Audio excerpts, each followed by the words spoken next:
ವೃಷಭ ರಾಶಿಯವರೇ, ಇದು ನಿಜಕ್ಕೂ ಸಾಮಾನ್ಯ ದಿನವಲ್ಲ. ನಾಳೆ ಜನವರಿ 18ರಂದು ಇರುವ ಮೌನಿ ಅಮಾವಾಸ್ಯ ನಿಮ್ಮ ಜೀವನದ ಅಂತರಾಳವನ್ನೇ ಆಳವಾಗಿ ಸ್ಪರ್ಶಿಸುವಷ್ಟು ಶಕ್ತಿಶಾಲಿ ಹಾಗೂ ಮಹತ್ವಪೂರ್ಣ ದಿನವಾಗಿದೆ. ಈ ಅಮಾವಾಸ್ಯ ಕೇವಲ ಚಂದ್ರನ ಅಸ್ತಮನೆಯ ಸಂಕೇತವಲ್ಲ. ನಿಮ್ಮ ಜೀವನದಲ್ಲಿ ಅಡಗಿ ಹೋಗಿರುವ ದುಃಖ, ದಾರಿದ್ರ್ಯ, ಸಾಲದ ಒತ್ತಡ, ಮನಸ್ಸಿನ ಅಶಾಂತಿ, ಸಂಬಂಧಗಳಲ್ಲಿನ ಗೊಂದಲ ಮತ್ತು ನಿರಂತರ ಅಡೆತಡೆಗಳು ಒಂದೇ ಕ್ಷಣದಲ್ಲಿ ಕರಗಲು ಆರಂಭಿಸುವ ದೈವಿಕ ಸಂಧಿಕಾಲವಾಗಿದೆ. ಬಹುಕಾಲದಿಂದ ಶ್ರಮಿಸಿದರೂ ಫಲ ಕಾಣದೆ ನೊಂದುಕೊಂಡಿರುವ ನಿಮ್ಮ ಹೃದಯಕ್ಕೆ ಈ ದಿನ ಹೊಸ ಭರವಸೆ ಮತ್ತು ಹೊಸ ಉಸಿರನ್ನು ತುಂಬಬಲ್ಲದು. ಆದರೆ ಈ ದೈವಿಕ ಕೃಪೆ ತಾನಾಗಿಯೇ ದೊರೆಯುವುದಿಲ್ಲ.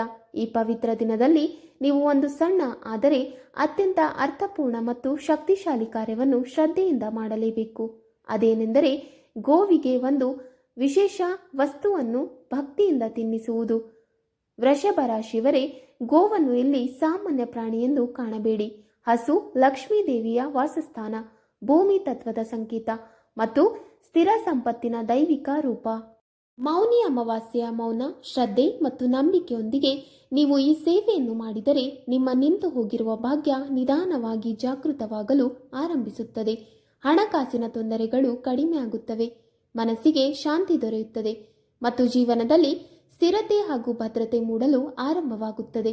ಸಣ್ಣದಾಗಿ ಕಾಣುವ ಈ ಸೇವೆಯೊಳಗೆ ಅಪಾರವಾದ ರಹಸ್ಯ ಶಕ್ತಿ ಅಡಗಿದೆ.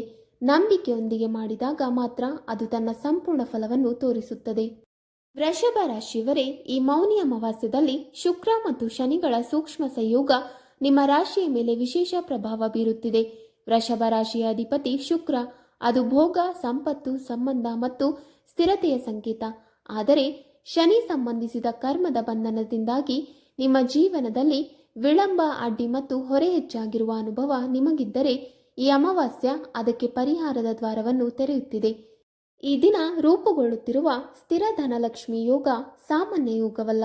ಇದು ಅಪರೂಪವಾಗಿ ಮಾತ್ರ ಸಕ್ರಿಯವಾಗುವ ಅತ್ಯಂತ ಶಕ್ತಿಶಾಲಿ ದೈವಿಕ ಸಂಯೋಗ. ಶಾಸ್ತ್ರಗಳಲ್ಲಿ ಈ ಯೋಗದ ಪ್ರಭಾವವನ್ನು ವಿವರಿಸುವಾಗ ನಿಂತು ಹೋದ ಭೂಮಿ ಕೂಡ ಫಲ ನೀಡುತ್ತದೆ ಎಂಬ ಮಾತನ್ನು ಬಳಸುತ್ತಾರೆ. ಇದರ ಅರ್ಥ ನಿಮ್ಮ ಜೀವನದಲ್ಲಿ ಸಾಧ್ಯವೆನಿಸದ ವಿಷಯಗಳು ಮತ್ತೆ ಚಲಿಸಲು ಆರಂಭಿಸಬಹುದು. ಆದರೆ ಇದರ ಸಂಪೂರ್ಣ ಫಲ ಎಲ್ಲರಿಗೂ ಸಿಗುವುದಿಲ್ಲ. ಅದಕ್ಕಾಗಿ ಒಂದು ಗುಪ್ತ ನಿಯಮವನ್ನು ಪಾಲಿಸಲೇಬೇಕು. ಸ್ನೇಹಿತರೆ, ಈ ಉಪಾಯವನ್ನು ಬಹಿರಂಗವಾಗಿ ಪ್ರದರ್ಶನವಾಗಿ ಮಾಡಿದರೆ ಅಥವಾ ಯಾರಿಗಾದರೂ ಹೇಳಿಕೊಂಡು ಮಾಡಿದರೆ ಅದರ ಶಕ್ತಿ ಕ್ಷೀಣಿಸುತ್ತದೆ. ಮೌನವೇ ಇದರ ಆತ್ಮ, ರಹಸ್ಯವೇ ಇದರ ಬಲ. ಮೌನಿ ಅಮಾವಾಸ್ಯೆಯ ದಿನ ಮನಸ್ಸನ್ನು ಶಾಂತಗೊಳಿಸಿ ಯಾರಿಗೂ ತಿಳಿಯದಂತೆ ಸಂಪೂರ್ಣ ನಂಬಿಕೆಯಿಂದ ಈ ಸೇವೆಯನ್ನು ಮಾಡಿದಾಗ ಮಾತ್ರ ಲಕ್ಷ್ಮೀ ದೇವಿಯ ಕೃಪೆ ನಿಮ್ಮ ಜೀವನದಲ್ಲಿ ನೆಲೆಸುತ್ತದೆ. ಫಲದ ಲೆಕ್ಕವಿಲ್ಲದೆ, ಅಹಂಕಾರವಿಲ್ಲದೆ ಮಾಡಿದ ಈ ಮೌನ ಸೇವೆಯೇ ನಿಮ್ಮ ಜೀವನದಲ್ಲಿ ಸ್ಥಿರ ಹಣ, ನೆಮ್ಮದಿ ಮತ್ತು ಗೌರವವನ್ನು ತರಬಲ್ಲ ಶಕ್ತಿಯನ್ನು ಹೊಂದಿದೆ. ವೃಷಭ ರಾಶಿಯವರೇ, ಹಸು ಎಂದರೆ ಕೇವಲ ಪ್ರಾಣಿಯಲ್ಲ, ಅದು ಕಾಮಧೇನು, ಲಕ್ಷ್ಮೀ ದೇವಿಯ ಅನುಗ್ರಹದ ಜೀವಂತ ರೂಪ. ಗೋಸೇವೆಯಲ್ಲಿ ಪಿತೃದೋಷ ನಿವಾರಣೆ, ಧನದ ಸ್ಥಿರತೆ ಮತ್ತು ಮನಸ್ಸಿನ ಶುದ್ಧೀಕರಣ ಅಡಗಿದೆ. ವಿಶೇಷವಾಗಿ ಅಮಾವಾಸ್ಯೆಯಂತಹ ದಿನದಲ್ಲಿ ಗೋಸೇವೆ ಮಾಡಿದರೆ ಜನ್ಮ ಜನ್ಮಾಂತರಗಳ ಕರ್ಮಬಂಧಗಳು ಸಡಿಲಗೊಳ್ಳುತ್ತವೆ. ಜನವರಿ 18 ಅಂದರೆ ನಾಳೆ ಮೌನಿ ಅಮಾವಾಸ್ಯೆಯ ದಿನ ಬೆಳಿಗ್ಗೆ ಬೇಗನೆ ಎದ್ದು ಸ್ನಾನ ಮಾಡಿ ಸ್ವಚ್ಛ ಬಟ್ಟೆ ಧರಿಸಿ ಮನಸ್ಸಿನಲ್ಲಿ ಶುದ್ಧ ಸಂಕಲ್ಪ ಮಾಡಿಕೊಳ್ಳಿ.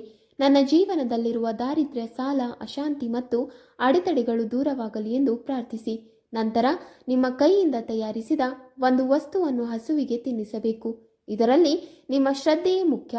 ವೃಷಭ ರಾಶಿಯವರೇ, ಮೌನಿ ಅಮಾವಾಸ್ಯೆಯ ದಿನ ಹಸುವಿಗೆ ತಿನ್ನಿಸುವ ಆ ವಸ್ತು ಏನು ಗೊತ್ತಾ? ಅದು ತುಂಬಾ ಸರಳವಾಗಿ ಕಾಣುವ ಹಸಿರು ಹುಲ್ಲು ಅಥವಾ ರೊಟ್ಟಿ. ಆದರೆ ಖಾಲಿ ರೊಟ್ಟಿಯಲ್ಲ, ಆ ರೊಟ್ಟಿಗೆ ಸ್ವಲ್ಪ ತುಪ್ಪ ಅಥವಾ ಬೆಲ್ಲವನ್ನು ಸೇರಿಸಬೇಕು.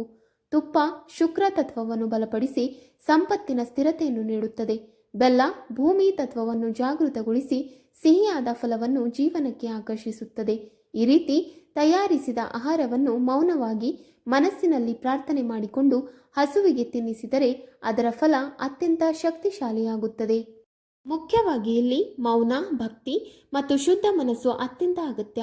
ಯಾರೊಂದಿಗೂ ಮಾತನಾಡದೆ, ಫೋನ್ ಬಳಸದೆ ಸಂಪೂರ್ಣ ಏಕಾಗ್ರತೆಯಿಂದ ಈ ಸೇವೆಯನ್ನು ಮಾಡಬೇಕು. ಮೌನ ಇಲ್ಲಿ ಕೇವಲ ನಿಯಮವಲ್ಲ, ಅದೇ ಈ ಉಪಾಯದ ಪ್ರಾಣ. ನಿಮ್ಮ ಹೊರಗಿನ ಮೌನಕ್ಕಿಂತ ಒಳಗಿನ ಶಾಂತಿ ಇನ್ನಷ್ಟು ಮುಖ್ಯ.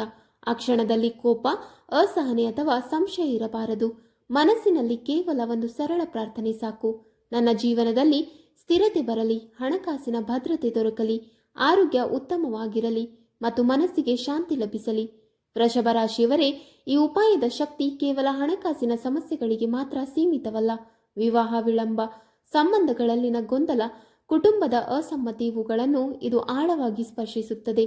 ಮದುವೆ ಮಾತುಗಳು ಮುರಿದು ಬೀಳುತ್ತಿದ್ದರೆ, ಸಂಬಂಧಗಳಲ್ಲಿ ಸ್ಥಿರತೆ ಇಲ್ಲದಿದ್ದರೆ ಅಥವಾ ಪ್ರೀತಿಯಲ್ಲಿ ನಿರಂತರ ಅಶಾಂತಿ ಎದುರಾಗುತ್ತಿದ್ದರೆ, ಈ ಮೌನಿ ಅಮಾವಾಸ್ಯೆಯ ಗೋಸೇವೆ ಆ ಬಂಧಗಳನ್ನು ನಿಧಾನವಾಗಿ ಸಡಿಲಗೊಳಿಸುತ್ತದೆ. ಪರಿಣಾಮವಾಗಿ ಸಂಬಂಧಗಳಲ್ಲಿ ಸೌಮ್ಯತೆ, ನಂಬಿಕೆ ಮತ್ತು ಸ್ಥಿರತೆ ಬರಲು ಆರಂಭವಾಗುತ್ತದೆ. ವೀಕ್ಷಕರೇ, ನಿಮಗೆ ಈ ಮಾಹಿತಿ ಇಷ್ಟವಾದಲ್ಲಿ ವಿಡಿಯೋಗೆ ಲೈಕ್ ಮಾಡಿ, ಶೇರ್ ಮಾಡಿ ಹಾಗೂ ಕಮೆಂಟ್ ಮಾಡಿ. ಇಂತಹ ಮುಂದಿನ ವಿಡಿಯೋಸ್ಗಳಿಗಾಗಿ ನಮ್ಮ ಚಾನಲ್ ಅನ್ನು ಸಬ್ಸ್ಕ್ರೈಬ್ ಮಾಡಿ. ಧನ್ಯವಾದಗಳು.